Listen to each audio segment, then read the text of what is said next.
We have problems in the front, bunkers, slopes, all sorts of things. So if you're hitting a longer iron or even a hybrid into this, you are going to have to try either to run it up or hit it higher.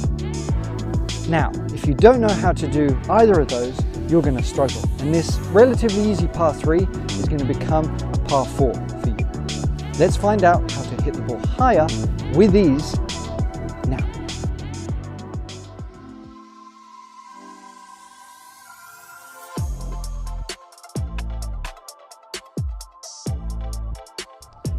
There are a couple of ways you can hit the ball a bit higher.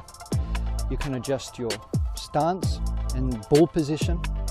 You can release the club a little bit differently, but I find this to be the easiest thing to do to give you the confidence to hit higher shots.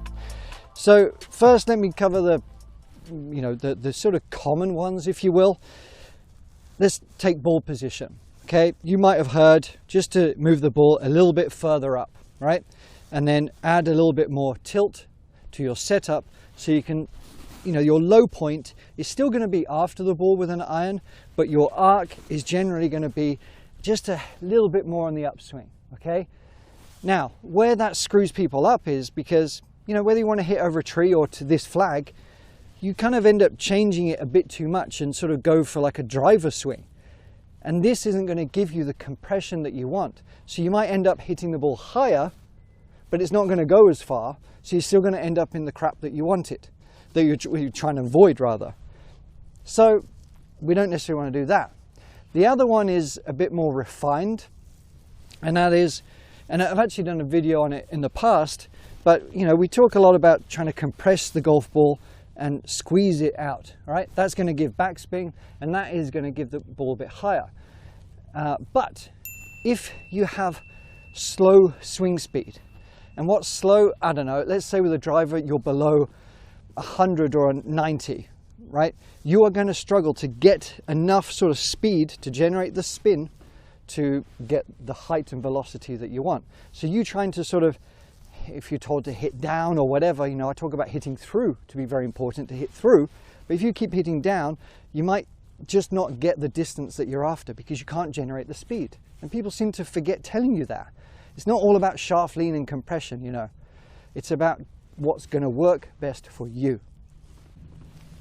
If you come a bit closer, the general feel that is a bit more refined is as we're coming through to the ball, instead of trying to hold on to this wrist angle to sort of compress it down, at impact we're going to try and straighten the wrist a little bit to have the impact just be a little bit more like that as opposed to dynamic here, okay? If you do that, even with a slow swing speed, you might find that you hit the ball a little bit higher. But there is a caveat to this that you have to watch, and if you're a flipper of the golf ball, you really need to be very skeptical of trying this, because what's a flipper? That, okay, where you're trying to scoop the ball up anyway. You don't really want to do that, because the more you do it, the weaker your shots are going to be, and they're still not going to get where you want them to be. So it's a very subtle move. You still need to feel like your arms are straightening, but you're not holding on to that angle, and you're kind of just brushing it up, okay? But monitor that flip action. And if you're not sure, your little checkpoint can be just over here. So if you walk around here, your little checkpoint for flipping is just about here, waist height through the ball. Is your club more this way or is it more here? Okay, I don't mind the wrist hinging, but we don't really want them to be too far behind the body this way. See how I've kind of scooped the back of the hand is towards you, and we're here. So that's your sort of little checkpoint. If you're something like this, check in a mirror, just observe it when you make a swing. Are you a bit too much like this? That means you're a flipper. So you still need to straighten the arms and squeeze them out that way, but we're brushing through to just give it a bit more elevation. Here's my remedy for you. What I want you to think about is the most obvious thing, hopefully, for you, and let me know if you agree. Tiger Woods did this perfectly. When he was wanting to hit a low shot, he would do the opposite. When he wanted to hit a high shot, he would do this, and a regular shot. And it is all about the finish, okay? Where we finish. Because trying to get somewhere here means that we have to do something else. If we want to finish down here, okay, chances are we would have had to have done a kind of low chasing punch shot, a bit extreme. If we finished all the way up here, okay, it means that we have elevated the shot, just like throwing. If I wanted to throw, I would stay down. If I wanted it to go low across the ground. If I wanted it to go high, it would go leaning back this way. So there's a very simple swing thought, and I'll show it you now. So what I want you to do, as you finish, I want you to feel like your chest is to the sky a little bit more. That your left shoulder is just releasing a bit more this way, okay? We are going that way, as opposed to sort of staying down here. That's what you might be doing currently if you're hitting it kind of low. You're sort of bringing the arms in and the shoulders a little bit flat, okay? We want to try and have a higher left shoulder and a higher finish. And you'll be amazed at the difference of just that intent. Just having that specific intent to finish higher here, around there. Even if you're a bit limited on mobility, just feel the release of the hands, okay? Try and get that shoulder up and around. That is going to give you more height instantly. And the beauty is, it's not going to have you focused on the backswing. It's going to have you focused on the intent, the objective of making a good through swing, of committing to the shot, of making sure that you get the strike that you need with the confidence that you're after. A little bonus tip first.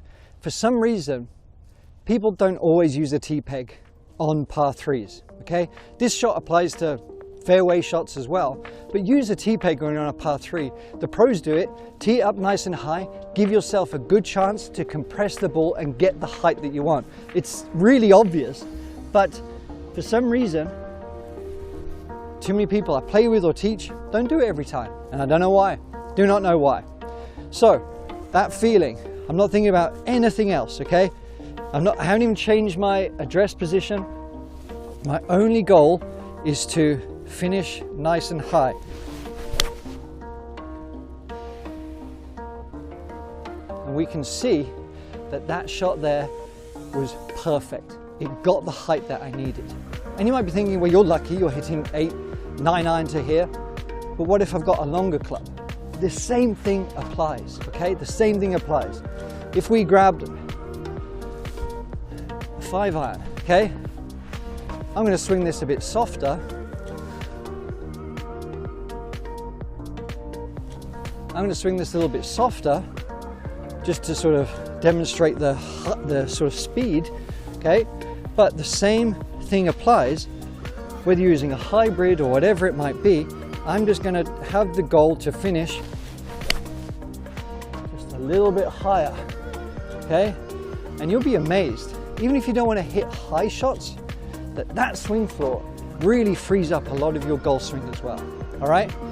If you enjoyed that, just hit the like button and let me know. If you have any questions, put them down below as well, all right? Thanks for watching, and I'll see you next time.